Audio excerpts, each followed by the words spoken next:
Everyone, welcome to today's lesson. We're going to continue our work with argument. And our focus as we go forward with argument is that it's not always a 5-paragraph essay. So that's what we started with. That was the first time we looked at it. That's what it's going to look like when you go into a formalized test, but that's not what it's going to look like in the real world. That's not going to look like when you actually see it. So we're going to take some looks at what are other ways argument can and probably should look. So arguments, regardless of what the writing actually looks like, has some essential parts to it. It has a thesis, and you don't always have to use that word. A thesis is essentially saying what your argument is. In writing, they won't start by saying one sentence and the 3 reasons that come after it. Writing just looks a little more natural than that in the real world. But the reasons do still exist in that writing, and there's also points where we are addressing the. Those are all parts that are pretty essential to what you should be doing with argument.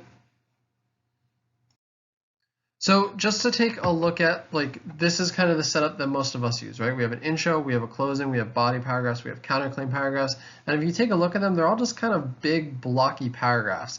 They're all doing the same thing. They have one focus. Again, real writing isn't always going to look like that.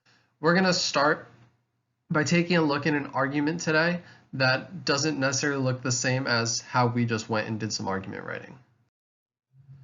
So you guys are actually going to revisit an article that we read way earlier in the year. It's called Passing on Wealth. So this is just one part of it. There's another 2 pages to it, but this is an argument. Just looking at a portion of it, this is kind of the middle, you can already start noticing some difference of how this is different than ours. So I'm going to ask you guys to go into this, read it, and see if you can just identify those essential parts of an argument. You're not going to find them in the same places. You'll have to read it a little more open-minded and kind of be paying attention a little bit more because it's in those spots that you would expect it to. But as you're reading it, what I'm going to ask you to do is to identify those main parts. What's the argument they're making? What are the reasons they're using to support it? What are the points where they're addressing the opposition? If you want to see a model of this, just check out our live class recording. We'll be doing this all in live class together. So you can be in that live class or check the recording. And then tomorrow, expanding this and seeing what else are people doing in real life argument writing.